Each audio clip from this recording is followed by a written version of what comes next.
सियासत छड़ दे नहीं ते सजाए मौत वास्ते हो जा तैयार। कप्तान दा भी चुकन तो इनकार। इमरान खान दी जेल दे विच दाड़ी दे चर्चे। कप्तान दी सेहत कमज़ोर, स्लो पॉइजन देन दा खदशा। लतीफ खोसा ने कर दिते वड्डे इंकशाफात। प्यो फीजुल्ला न्याजी दे मिन्नत तरले किसी कम ना आए। कप्तान दे भांजे दा मिलिटरी अदालत विच ट्रायल। नवाज शरीफ खौफजदा वापस आन तो कर दिता इनकार। नैब तरमीम दा फैसला हर सूरत होएगा। चीफ जस्टिस दा भरी अदालत दे विच ऐलान। ਇਹ ਨੇ ਉਹ ਮੁੱਦੇ ਜਿਨ੍ਹਾਂ ਦੇ ਉੱਤੇ ਅੱਜ ਦੇ ਇਸ ਵਲੌਗ ਦੇ ਵਿੱਚ ਚਰਚਾ ਕਰਾਂਗੇ। ਮੈਂ ਵਾਂ ਪਾਕਿਸਤਾਨ ਦੀ ਰਾਜਧਾਨੀ ਇਸਲਾਮਾਬਾਦ ਤੋਂ ਬਾਊ ਸਨਫੀਦੁਰ ਰਹਿਮਾਨ ਜਾਟ ਤੇ ਤੁਸੀਂ ਵੇਖ ਰਹੇ ਹੋ YouTube ਤੇ Facebook ਚੈਨਲ ਪੰਜਾਬੀ ਨਿਊਜ਼। ਨਾਜ਼ਰੀਨ ਕਰਾਮ, ਸਭ ਤੋਂ ਪਹਿਲੇ ਜ਼ਿਕਰ ਕਰ ਲੈਂਦੇ ਆ ਸੀਨੀਅਰ ਕਾਨੂੰਨਦਾਨ ਲਤੀਫ ਖੋਸਾ ਦੇ ਇਨਕਸ਼ਾਫਾਤ ਦਾ। ਸਾਬਕ ਖਤੂਨੇ ਅਵਲ ਬੁਸ਼ਰਾ ਬੀਬੀ ਨੇ ਸੀਨੀਅਰ ਕਾਨੂੰਨਦਾਨ लतीफ खोसा दे नाल राबता कीता है, जिस दे विच साबक वजीर आजम इमरान खान दे नाल जेल विच होने वाले सलूक दे बारे गलबात कीती गई है।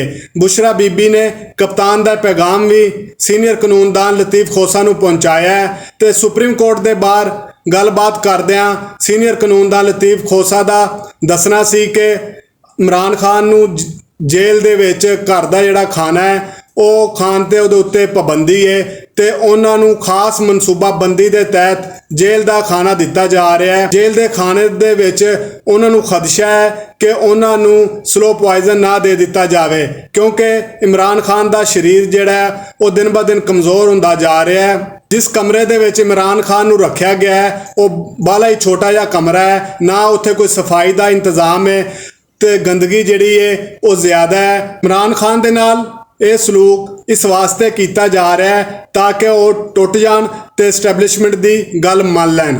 ਬੁਸ਼ਰਾ ਬੀਬੀ ਦੇ ਰਾਏ ਇਮਰਾਨ ਖਾਨ ਨੂੰ ਇੱਕ ਸੁਨੇਹਾ ਵੀ ਦਿੱਤਾ ਗਿਆ ਹੈ ਕਿ ਉਹ ਸਾਡੀ ਗੱਲ ਮੰਨ ਲੈਣ, ਨਹੀਂ ਤੇ ਉਹਨਾਂ ਤੇ ਬਾਲੀ ਸਖਤੀ ਕੀਤੀ ਜਾਵੇਗੀ। ਜੇਲ੍ਹ ਦੇ ਵਿੱਚ ਜਿਹੜੀ ਥੋੜੀ ਬਹੁਤੀ ਸਹੂਲਤਾਂ ਉਹਨਾਂ ਨੂੰ ਦਿੱਤੀ ਗਈਆਂ ਨੇ ਉਹ ਵੀ ਘੱਟ ਕਰ ਦਿੱਤੀਆਂ ਜਾਣਗੀਆਂ, ਲੇਕਿਨ ਕਪਤਾਨ ਜਿਹੜਾ ਉਹ ਡਟ ਕੇ ਖਲੋਤਾ ਹੈ। ਉਹਨਾਂ ਨੇ ਉੱਥੇ ਉਹਨਾਂ ਦੀ ਗੱਲ ਮੰਨਣ ਤੋਂ ਇਨਕਾਰ ਕਰ ਦਿੱਤਾ ਹੈ। ਕਪਤਾਨ ਦਾ ਆਖਣਾ ਸੀ ਕਿ ਇਹ ਤੇ ਕੁਝ ਵੀ ਨਹੀਂ, ਇਹ ਮੈਨੂੰ 1000 ਸਾਲ ਵੀ ਜੇਲ੍ਹ ਦੇ ਵਿੱਚ ਅਗਰ ਕੈਦ ਰੱਖ ਲੈਣ ਤੇ ਮੈਂ ਆਪਣੇ ਮਿਸ਼ਨ ਤੋਂ ਪਿੱਛੇ ਨਹੀਂ ਹਟਾਂਗਾ। ਅਗਰ ਮੈਂ ਇਹਨਾਂ ਦੀ ਗੱਲ ਮੰਨ ਲਈ ਤੇ ਆਵਾਮ ਦੇ ਨਾਲ ਬਾਲੀ ਜ਼ਿਆਦਤੀ ਹੋਏਗੀ। ਮੁਲਕ ਪਹਿਲੇ ਹੀ ਕਈ ਤਰ੍ਹਾਂ ਦੇ ਮਸਲਿਆਂ ਦੇ ਵਿੱਚ ਘਿਰਿਆ ਹੈ।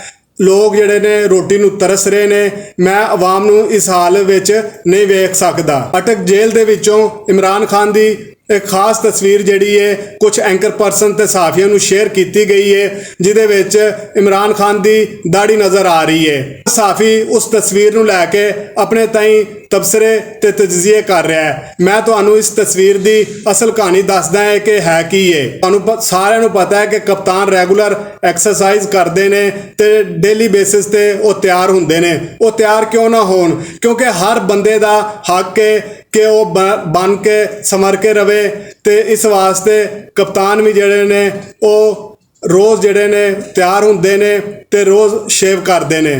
कप्तान दा शेविंग समान जिहड़ा वो जेल विच लैके आन ते पाबंदी लाई हुई है ते इस वास्ते खान भी कोई खतरा मोल नहीं लेना चाहते ते जेल के अमले तो अपनी शेव नहीं करवाते। ये तो हर बंदे नूं गल समझ विच आंदी है कि जदों एक बंदे नूं कुछ सेफ्टी या ब्लेड नहीं मिलेगा तो फिर उन्हां दी शेव वध जाएगी ते शेव जदों वधेगी तो वो फिर एक दाड़ी दी सूरत दे विच लगेगी। ते कप्तान नूं गिरफ्तार होया अटक जेल दे विच कई दिहाड़े गुजर गए ने, इस वास्ते उन्हां दी शेव जिहड़ी है वो वध गई है ते तस्वीर दे विच इसे तरह ही लगदी है कि जिस तरह कप्तान ने दाढ़ी रख ली है। हुण गल कर रहे हैं इमरान खान दे रिश्तेदारां दे उत्ते सख्तियां दा। कप्तान दे नाल नाल उन्हां दे रिश्तेदारां दे उत्ते भी औखा टाइम जा रहा है। कप्तान दियां भैणां होण या उन्हां दे बहनोई या फिर उन्हां दे भांजे, एक रिश्तेदार कप्तान दी मुहब्बत दे विच तकलीफां सह रहा है। कप्तान दियां भैणां ते उन्हां दे भांजिਆਂ दे उत्ते कई परचे कटे हुए ने। कदी वो एक अदालत विच ते कदी दूजी अदालत विच जमानतां वास्ते दरबदर हो रहे ने।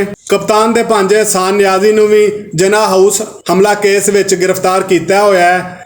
हसान नियाजी दी बाजियाबी वास्ते कल होर हाई कोर्ट दे विच उन्हां दे वालिद दी दरखास्त ते समात हुई है, जिथे पुलिस ने अपनी रिपोर्ट पेश की है कि हसान नियाजी नूं ट्रायल वास्ते आर्मी के हवाले कर दिता गया है, जिथे उन्हां दे उत्ते तफ्तीश होएगी ते ਆਰਮੀ ਕੋਰਟ ਦੇ ਵਿੱਚ ਉਹਨਾਂ ਦਾ ਕੇਸ ਚੱਲੇਗਾ। ਨਿਆਜ਼ੀ ਦਾ ਵਾਲਦ ਤਜਜ਼ੀਆਕਾਰ ਹਫੀਜ਼ੁੱਲਾ ਨਿਆਜ਼ੀ ਆਪਣੀ ਦਰਖਾਸਤ ਦੇ ਵਿੱਚ ਦੁਆਈਆਂ ਦਿੰਦੇ ਰਹੇ ਕਿ ਮੇਰੀ ਆਪਣੇ ਬੇਟੇ ਦੇ ਨਾਲ ਮੁਲਾਕਾਤ ਕਰਵਾ ਦਿੱਤੀ ਜਾਵੇ, ਲੇਕਿਨ ਉਹਨਾਂ ਦੀ ਉੱਥੇ ਮੁਲਾਕਾਤ ਨਾ ਹੋ ਸਕੀ ਕਿਉਂਕਿ ਉਹਨਾਂ ਨੂੰ ਪਹਿਲੇ ਹੀ ਆਰਮੀ ਦੇ ਹਵਾਲੇ ਕਰ ਦਿੱਤਾ ਗਿਆ ਸੀ ਤੇ ਪੁਲਿਸ ਨੇ ਇਹ ਉੱਥੇ ਦੱਸਿਆ ਕਿ ਜੀ ਅਸੀਂ ਇਹਨਾਂ ਦੀ ਮੁਲਾਕਾਤ ਨਹੀਂ ਕਰਵਾ ਸਕਦੇ ਤੇ ਲਾਹੌਰ ਹਾਈ ਕੋਰਟ ਨੇ ਉਹਨਾਂ ਦੀ ਆਪਣੇ ਬੇਟੇ ਦੇ ਨਾਲ ਮੁਲਾਕਾਤ ਕਰਾਉਣ ਦੇ ਉੱਤੇ ਫੈਸਲਾ ਮਹਿਫੂਜ਼ ਕਰ ਲਿਆ।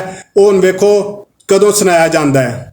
ਸੁਪਰੀਮ ਕੋਰਟ ਤੇ ਪਨਾਮਾ JIT ਰਿਪੋਰਟ ਦਾ ਵਾਲੀਅਮ 10 ਜਾਰੀ ਕਰਨ ਦੇ ਮਾਮਲੇ ਦੇ ਉੱਤੇ ਬਰਾਡਸ਼ੀਟ ਕੰਪਨੀ ਦੀ ਵਾਲੀਅਮ 10 ਜਾਰੀ ਕਰਨ ਲਈ ਦਰਖਾਸਤ ਜਿਹੜੀ ਹੈ ਉਹ ਸਮਾਅਤ ਵਾਸਤੇ ਮੁਕਰਰ ਹੋ ਗਈ ਹੈ। ਚੀਫ ਜਸਟਿਸ ਉਮਰ ਅਤਾ ਬੰਦਿਆਲ ਦੀ ਸਰਬਰਾਹੀ ਦੇ ਵਿੱਚ 2 ਰੁਕਨੀ ਬੈਂਚ ਇਸ ਦਰਖਾਸਤ ਨੂੰ 22 ਅਗਸਤ ਨੂੰ ਸੁਣੇਗਾ।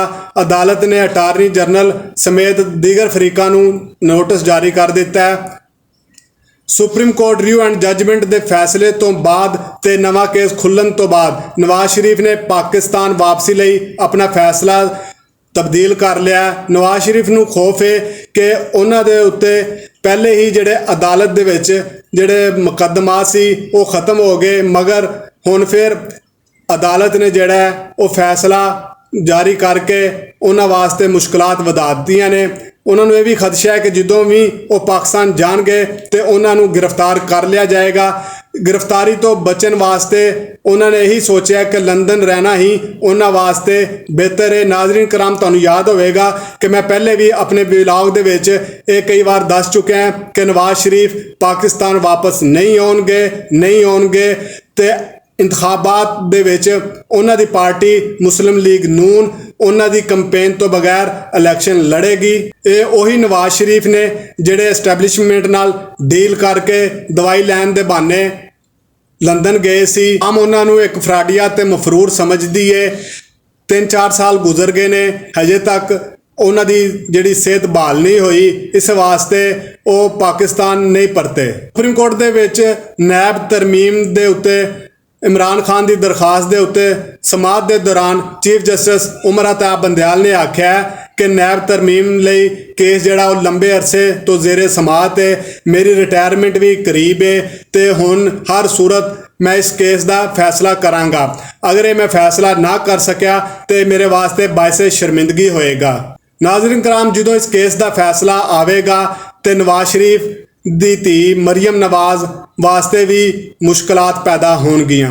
ਹੋ ਸਕਦਾ ਹੈ ਕਿ ਉਹਨਾਂ ਨੂੰ ਇੱਕ ਵਾਰੀ ਫਿਰ ਜੇਲ੍ਹ ਯਾਤਰਾ ਵਾਸਤੇ ਲੈ ਕੇ ਜਾਇਆ ਜਾਵੇ। ਪਾਕਿਸਤਾਨ ਦੀ ਸਿਆਸਤ ਹਰ ਗੁਜ਼ਰਦੇ ਦਿਨ ਨਾਲ ਤਬਦੀਲ ਹੁੰਦੀ ਜਾ ਰਹੀ ਹੈ ਕਿ ਪਹਿਲੇ ਜਿਹੜੇ ਲੋਕ ਹਕੂਮਤ ਦੇ ਵਿੱਚ ਸੀ ਉਹ ਬਾਅਦ ਦੇ ਵਿੱਚ ਜੇਲ੍ਹਾਂ ਵਿੱਚ ਚਲੇ ਗਏ ਤੇ ਜਿਹੜੇ ਆਪੋਜੀਸ਼ਨ 'ਚ ਸੀ ਉਹਨਾਂ ਨੂੰ ਹਕੂਮਤ ਮਿਲ ਗਈ। PM ਦੀ ਹਕੂਮਤ ਖਤਮ ਹੋਈ ਤੇ ਨਿਗਰਾਨ ਸੈਟਅਪ ਆਇਆ। ਨਿਗਰਾਨ ਸੈਟਅਪ ਆਉਣ ਦੇ ਨਾਲ ਹੀ ਇੱਕ ਵਾਰੀ ਫਿਰ ਨਵੀਂ ਤਬਦੀਲੀ ਮੁਲਕ ਦੇ ਵਿੱਚ ਹੋ ਰਹੀ ਹੈ ਤੇ ਹਾਲਾਤ ਜਿਹੜੇ ਤੇਜ਼ੀ ਦੇ ਨਾਲ ਜਿਹੜੇ ਨੇ ਬਦਲ ਰਹੇ ਨੇ।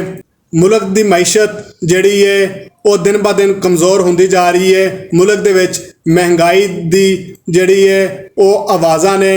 ਗਰੀਬ ਵਾਸਤੇ ਰੋਟੀ ਕਮਾਉਣਾ ਜਿਹੜਾ ਉਹ ਮੁਸ਼ਕਲ ਹੋ ਚੁੱਕਿਆ ਹੈ। ਲੋਕ ਕਰਜ਼ ਲੈ ਕੇ ਆਪਣੀ ਚੀਜ਼ਾਂ ਵੇਚ ਕੇ ਬਿਜਲੀ ਦੇ ਬਿੱਲ ਅਦਾ ਕਰ ਰਹੇ ਨੇ। ਇਸ ਦੇ ਨਾਲ ਹੀ ਬਾਊ ਸੰਫੀਦੁਰ ਰਹਿਮਾਨ ਜਾਟ ਨੂੰ ਇਜਾਜ਼ਤ ਦਿਓ ਤੇ ਵੇਖਦੇ ਰਹੋ YouTube ਤੇ Facebook ਚੈਨਲ ਪੰਜਾਬੀ ਨਿਊਜ਼ ਨੂੰ ਲਾਈਕ ਕਰੋ ਤੇ ਸਬਸਕ੍ਰਾਈਬ ਕਰੋ ਤੇ ਵੀਡੀਓਜ਼ ਨੂੰ ਸ਼ੇਅਰ ਕਰੋ ਤੇ ਘੰਟੀ ਵਾਲੇ ਬਟਨ ਦੇ ਉੱਤੇ ਪ੍ਰੈਸ ਕਰਨਾ ਨਾ ਭੁੱਲਿਓ ਤਾਂ ਕਿ ਸਾਡੀ ਕੋਈ ਵੀ ਆਉਣ ਵਾਲੀ ਵੀਡੀਓ ਸਭ ਤੋਂ ਪਹਿਲੇ ਤੁਹਾਡੇ ਤੱਕ ਪਹੁੰਚ ਸਕੇ।